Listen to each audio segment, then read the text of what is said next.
Buenas tardes a todos. Bueno, vamos a comenzar con las clases, con las charlas del día de hoy, ¿sí?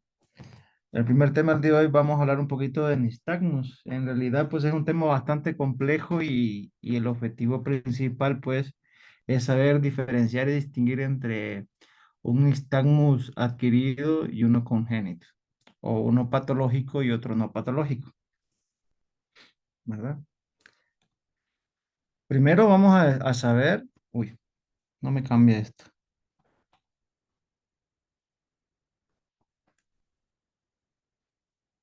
Ahí está. Vamos a englobar nistagmus con la siguiente definición. Pues básicamente es la oscilación rítmica e involuntaria de los ojos que se inicia con un movimiento ocular lento, generalmente. Este movimiento ocular lento es el elemento patológico del nistagmus, o sea, no podemos hablar de nistagmus si no hablamos del movimiento involuntario rítmico de los ojos. El nistagmus, pues, tiene se podría decir, su semiología, pero de acuerdo con la forma de onda, se puede clasificar en pendular o en resorte, o también llamado o conocido como movimiento jerk. El pendular, la velocidad de ida es igual a la velocidad de regreso del ojito del movimiento, y el de resorte, la velocidad de ida es menor que el de la vuelta. ¿Ok? Básicamente eso. El plano o trayectoria del nistagmus, podríamos decirlo que puede ser de diferentes maneras. Uno, horizontal; dos, vertical; tres, diagonal; cuatro, circular; y el otro es rotatorio o torsional, que se comprende básicamente lo mismo, ¿sí? Podemos decir que todos estos tipos de nistagmus generalmente podemos hablar de que pueden ser benignos o malignos, patológicos o no patológicos, salvo uno, que si este está presente, siempre va a ser patológico, que es el vertical, el que va de arriba hacia abajo. En los nistagmus de resorte se considera que la dirección del nistagmus es la dirección del movimiento rápido. O sea que vamos a considerar y llamar el nistagmus hacia donde va el ojo rápido, hacia les comenté que tiene una fase de ida lenta y una de regreso rápida. Entonces vamos a decir que un isthmus es derecho o izquierdo, diciendo sabiendo hacia dónde se dirige el ojo rápidamente. Me gustó un video que vi, pues, no lo pude poner, entonces, ¿dónde se pone la pantalla? Acá, sí me veo. O sea, hagan de cuenta que estos son mis dos ojos, ¿ok? Si el ojo hace esto. ¿Sí me están viendo? No vean la diapositiva, sino vean mi cámara. Esto va lento y regresa rápido. Rápido, lento. Rápido, lento. Hacia este lado está yendo el ojo con mayor rapidez. Entonces se considera que ahí el ojo tiene un nistagmus vertical, perdón, horizontal, izquierdo en este caso, porque se considera hacia dónde va el ojito. ¿Ok? Se considera conjugado si ambos ojos se mueven en la misma dirección, o disconjugado si lo hacen en direcciones opuestas, que es muy rara vez se va a presentar esto, ¿sí?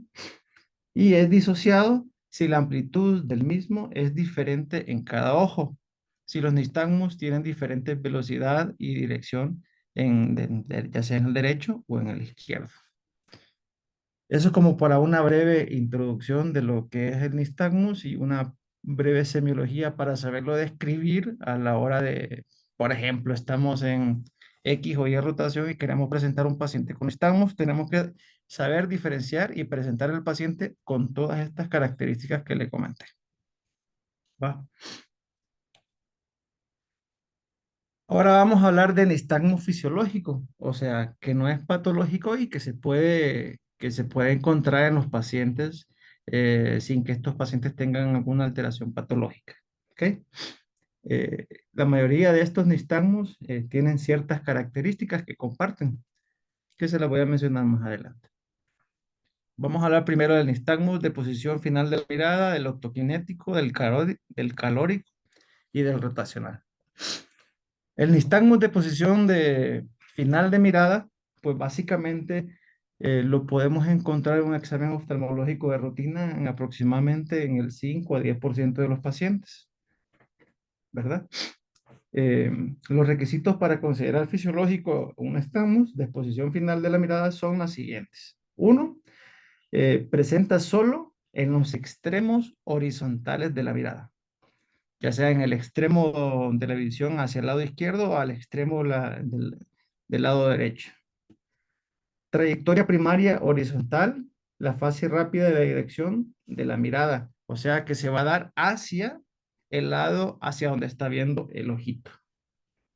Y como les mencionaba, el nistagmus vertical, por más que lo buscamos de manera fisiológica, casi nunca va a ser de fisiológicos, casi siempre es patológico.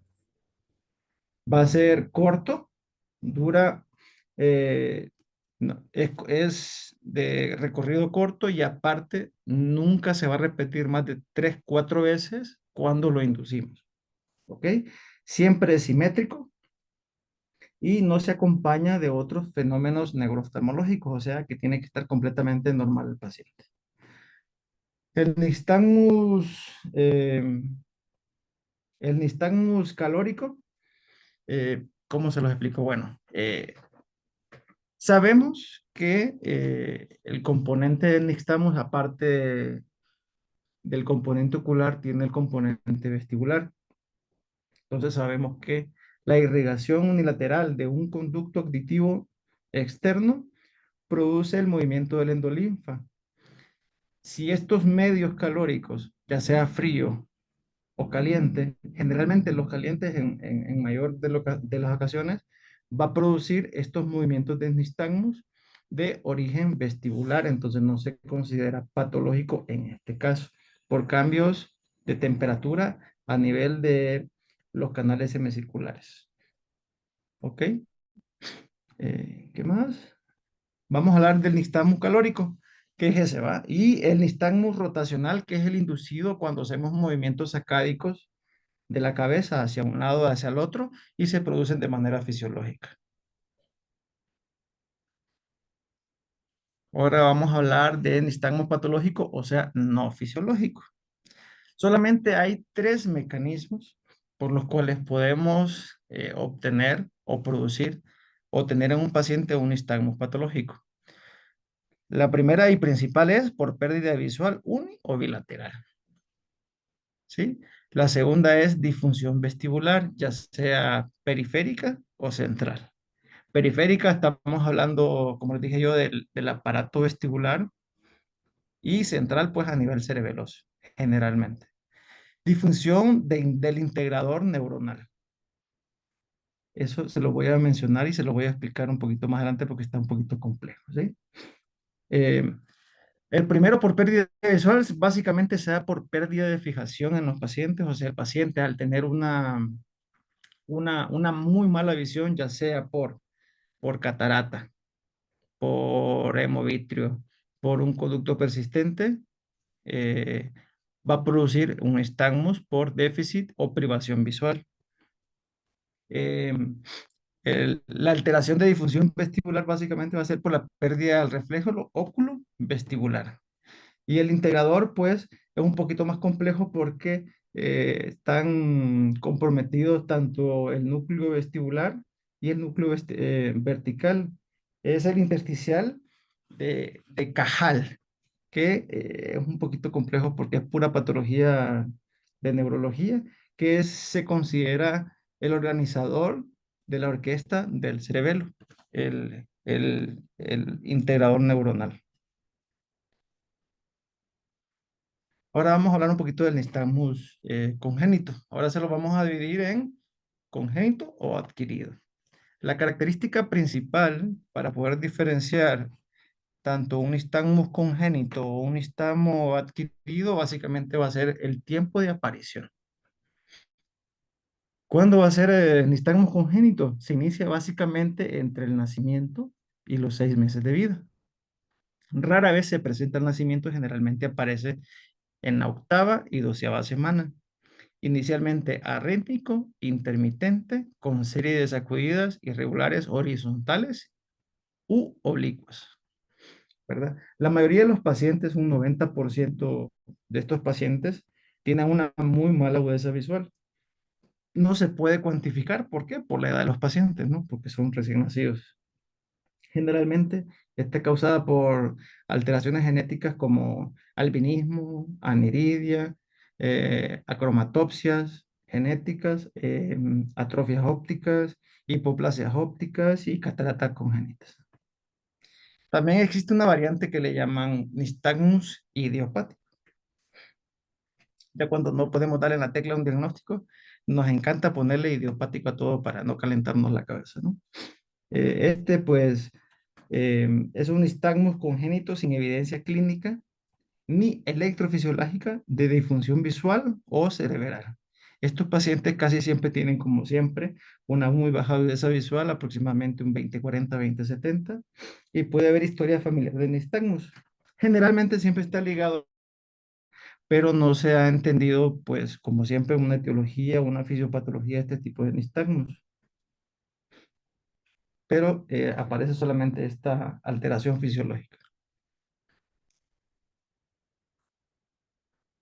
Las características de un nistagmus congénito va a tener las siguientes características. Siempre va a ser binocular, conjugado, puede tener una amplitud similar en ambos ojos, o sea que el movimiento oscilatorio, pendular, de resorte va a ser igual en ambos ojos. Puede, siempre va a ser horizontal, uniplanar, o sea, uniplanar es que se va a producir en todas las posiciones de la mirada, en las 9 posiciones de la mirada. Y es exacerbado con la fijación. ¿Cuál fijación? ¿La visión lejana o la visión cercana? Generalmente, con la convergencia, este nistagmus se va a amortiguar o va a disminuir el movimiento de los ojos, más sin embargo, en la fijación con la visión lejana se va a exacerbar. También hay una característica importante que le llamamos la zona nula. La zona nula es el lugar en donde el paciente con nistagmus va a tener una mejor visión o una mejor agudeza visual, o va a tener un menos movimientos nistágmicos en los ojitos, porque va a producir una posición compensatoria de la cabeza, porque va a intentar con el movimiento de la cabeza, ya sea solamente torsional o tortícolis o como sea, intentar que el reflejo de la visión pues se enfoque lo más cercano a lo que es la fobia o la mácula. Y casi siempre va a estar relacionado con estrabismo asociado. La evaluación. La evaluación, pues como todo examen oftalmológico completo, va a tener una historia clínica detallada. Aquí es muy importante saber los antecedentes patológicos personales, tanto del pacientito, si estuvo hospitalizado en neonato, si no estuvo hospitalizado, si estuvo en bajo oxígeno en incubadora o cuánto tiempo y demás, y saber por qué estuvo. Y aparte los antecedentes familiares, tanto de mamá y papá, que son los más importantes. Tenemos que indagar, o sea, hacer una EA, extender mucho el tema del motivo de consulta porque llevan al niño a consulta e indagar porque es importante si estos pacientes tienen fotofobia, antecedentes en familiares de una alta miopía, algunas alteraciones pupilares, o si tienen signos como de frote ocular o que se toca mucho los ojos. ¿Por qué? Porque hay un signo que se llama el signo óculo digital, que es muy característico de un síndrome que es la maurosis congénita de Leber, que nos puede dar este tipo de, de nistagmo, ¿sí? En el examen oftalmológico completo tiene que ser completamente detallado, ¿verdad? Porque tenemos que descartar lo siguiente. Si el paciente tiene aniridia, si tiene catarata congénita, opacidades corneales hipoplasia macular o hipoplasia del nervio óptico. En los neonatos o bebés, esto es sumamente difícil y es un reto para los oftalmólogos, salvo los oftalmopedias que tienen mucha consulta pues pediátrica, pues ya van agarrando colmillo, ya van agarrando experiencia, pero tenemos formas de poder descartar o de poder examinar a estos pacientes. Tenemos bajo la manga un instrumento que utilizamos mucho al día a día, que es nuestro teléfono celular, y creo que los que estamos en Guadalajara, pues hemos tenido la dicha, la suerte, la experiencia de poder rotar con el doctor Villar, que es el abuelito de la oftalmopedia en México, y nos ha enseñado pues a sacar lo que le llamamos el reflejo de Bruckner. El Bruckner nos va a dar mucha información al principio de una evaluación oftalmológica en un paciente pediátrico. Nos va a dar los reflejos pupilares, si hay opacidad, si no hay opacidad, si el reflejo Bruckner está hacia abajo, si está central o si está hacia arriba, que nos va a decir si el paciente tiene alteraciones de opacidad de medios o tiene datos de hipermetropía o de miopía alta, ¿verdad? Nos vamos a ayudar de estudios de imagen. En unos pacientes pediátricos casi no se piden por el riesgo-beneficio que tienen estos pacientes. ¿Por qué? Porque para hacer una resonancia, una tomografía, a estos pacientitos pues hay que sedarlos, pues, y incurren un riesgo bastante importante. Y los otros estudios de gabinete que tenemos también son el electropulograma, electroretinograma y los postizales evocados.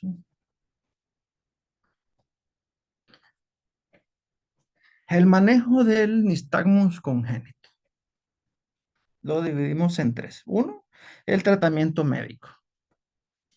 Básicamente el tratamiento médico se hace con clonazepam, un inhibidor de neurotransmisores, y el baclofeno, que inhibe la liberación de glutamato. Esto lo que hace básicamente es disminuir o abolir el movimiento sacádico de los ojos, ¿verdad?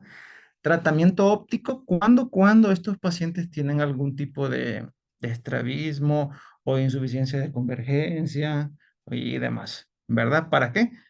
Para poder tener un mejor desarrollo visual en estos pacientes. ¿Cómo lo vamos a hacer? Por medio de prismas más una retinoscopía bien hecha para poder saber la graduación de estos pacientes y poder ayudarnos con los especialistas de baja visión. ¿Por qué?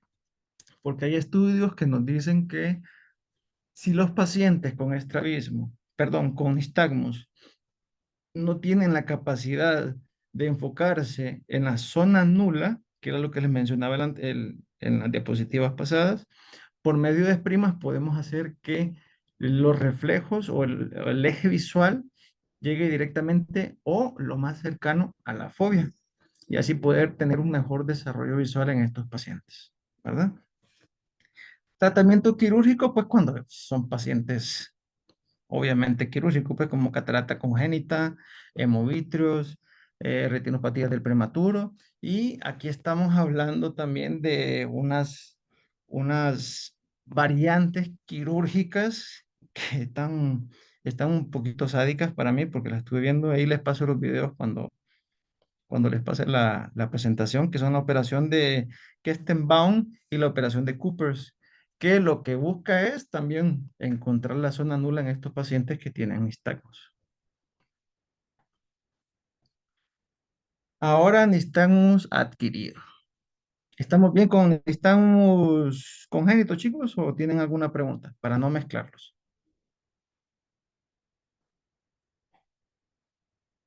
Aparecieron grillos. Muy bien, bueno, vamos a seguir. Nistagmus adquirido es aquel que se presenta a partir de los 6 meses de vida, como les mencioné. Para poder diferenciar un nistagmus congénito de un adquirido, básicamente es el tiempo de evolución de la aparición del nistagmus. Congénito es del nacimiento a los 6 meses, que generalmente aparece entre la octava y la 12ª semana de recién nacido, y los adquiridos que es después de los 6 meses. ¿Estamos?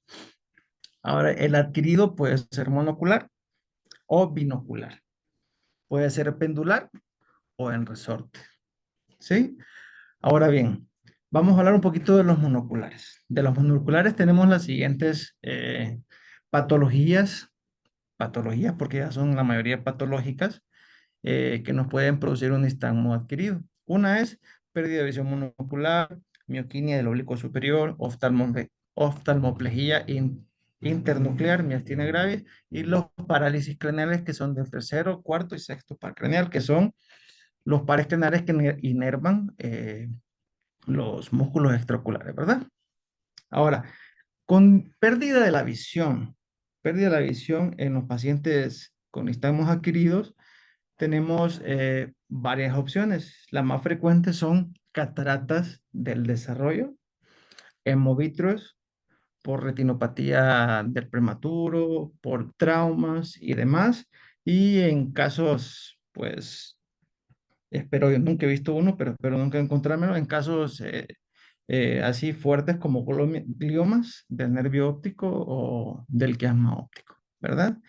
Mioquinia del oblicuo superior, pues es cuando se producen contracciones del oblicuo superior por lesión del nervio troclear, que es quien lo inerva, ¿verdad? Obviamente. Y la oftalmoplegia internuclear es cuando se produce paresia o parálisis de la aducción del ojo afectado. Oftalmoplegia internuclear es cuando hay paresia o parálisis de la aducción de un ojo afectado que tiene nistagmos o nistagmos del ojo contralateral cuando abduce. Aducción del ojito afectado o abducción del ojo contralateral para producir nistagmos. Y la miastenia gravis, pues, una alteración, como todos sabemos, muscular, entonces, cuando la miastenia gravis afecta básicamente los músculos extraoculares, cualquiera de los pares craneales, ¿ok? Pero básicamente los músculos, los oblicuos, los rectos laterales superior e inferior y el recto interno. Ahora, el nistagmo adquirido binocular. ¿Cuáles nos pueden producir el nistagmo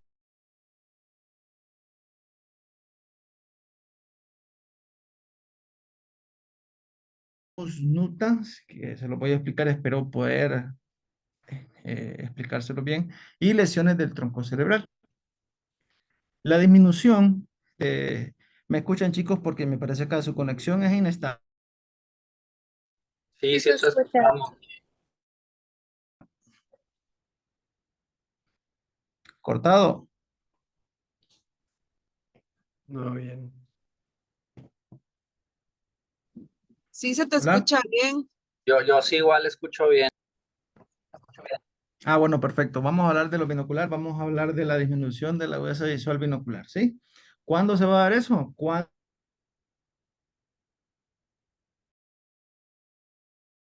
de manera bilateral, ¿verdad? Entonces, cuando hay privación de la visión en estos pacientes, se va a producir un nistagmo bilateral. Cuando tengamos cataratas congénitas o del desarrollo en ambos ojos, o cuando tengamos un vitro primario persistente hiperplásico, pues en ambos ojos. El spasmus nutans es un diagnóstico básicamente de descarte. Casi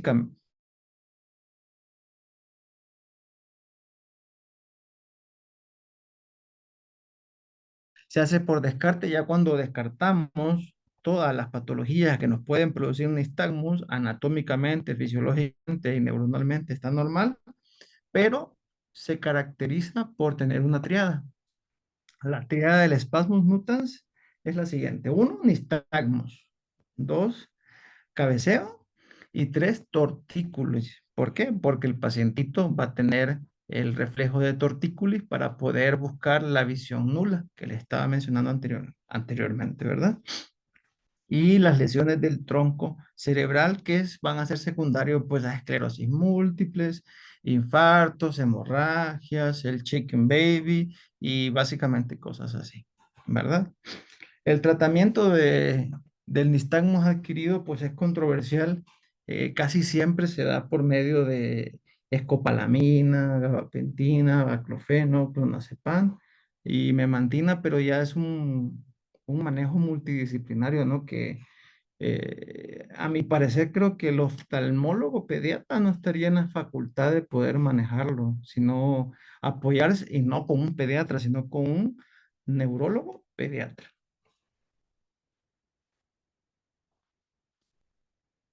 Y por último tenemos el nistagmo adquirido binocular en resorte, pues que lo puse así porque solamente estas patologías producen el nistagmo binocular en resorte, que es la epilepsia, la disfunción vestibular periférica aguda y las lesiones del tronco cerebral. El tratamiento, pues, básicamente igual al anterior, solamente que hay que tratar la patología base, pues, como son las epilepsias, las lesiones por trauma en el tronco cerebral, que casi nunca se les hace nada prácticamente y el paciente tiene que quedarse con con esa secuela, ¿no? Luego de un trauma.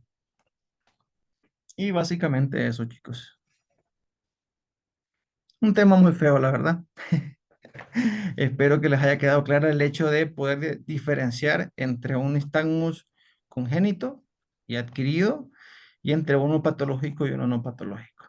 Llévense a casa que todo lo que es nistagmus vertical, o sea, de arriba hacia abajo, es patológico. Más sin embargo, el horizontal no todo es patológico, pero tampoco no todo es fisiológico.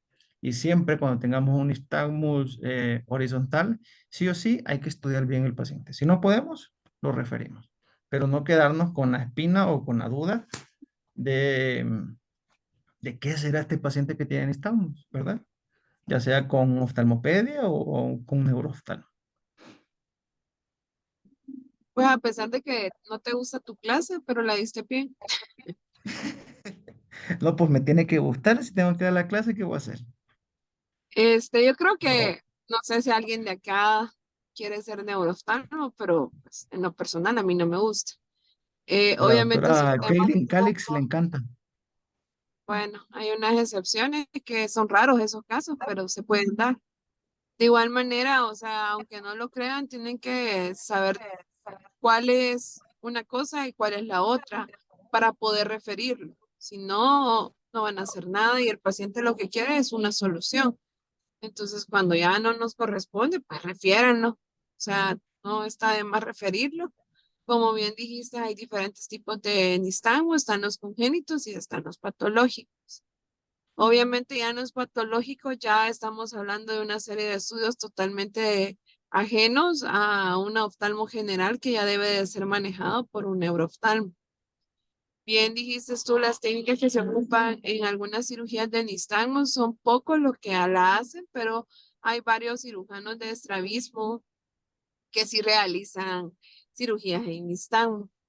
Otra cosa importante que tal vez no está de más mencionar, cuando tengamos un paciente con un nistagmo congénito, ya sea por un albinismo o sea por alguna alteración a nivel de la mácula o pacientes con ROP que han sido manejados y todo y tienen sus alteraciones maculares, déjenle siempre un filtro ámbar, porque estos pacientes obviamente la luz molesta más y tienen la compensación de la cabeza en el área donde se va a mover menos el ojito. Entonces, por eso tienen un poco de tortícolis hacia el lado, que ellos no tienen estos movimientos oscilatorios, entonces los hace sentir confortables, aunque no tengan pues una buena visión, pero sí disminuye. Es importante registrar, obviamente ahora todo es computadora, pero sí hay una forma de registrar el nistagmo, eso se lo voy a dejar de tareas. ¿Por qué? Porque si quieren hacer estrabismo y todo eso, pues tienen que saber cómo lo van a colocar en su ficha clínica, ya sea electrónica o física. ¿Por qué? Porque ahí van a saber y van a poder distinguir en qué lado es donde el paciente presenta mayor movimiento, si son largos o son cortos. Entonces, todo eso se grafica y así que se los dejo de tarea. De ahí para allá, pues bien mencionaste cuáles son las patologías que pueden estar relacionadas. Ustedes van a oír en neuro mucho de miastenia y obviamente porque tienen muchas alteraciones neurológicas, bueno, neurooftalmológicas. Entonces ya el sábado vamos a ver esa clase, entonces ya van a entender un poquito más y van a correlacionar todas las veces que han mencionado ese término, porque sí tiene mucho que ver con neurooftalmo. De ahí para allá, pues la verdad a mí me gustó tu clase, le soy sincera, a mí me encantan las clases así como la de Neftalí, breves, claras y concisas, o sea, literalmente lo que tienen que saber, lo explican súper bien, si hacen un buen resumen y ustedes leen el tema y hacen un buen resumen, la van a hacer muy bien la clase, porque a veces cuando quieren poner mucho contenido, por eso pierden la atención los oyentes. Por eso dije de que no, que el sábado va a haber clase, porque si no, ustedes yo los veo en otra onda. Entonces, de igual manera te felicito. A mí me pareció muy bien tu clase. Me gustó mucho. Ahí la pasas, por favor. Muchas gracias. Ahí la paso, si no se preocupe. Gracias. Y pasa esos videos porque también así van a entender mejor qué de cada Nistango, ¿sí? Tanto en Pedia como en Neuro incluyen videos porque eso les va a facilitar la vida y la existencia para entender cada patología. Entonces traten de poner videos.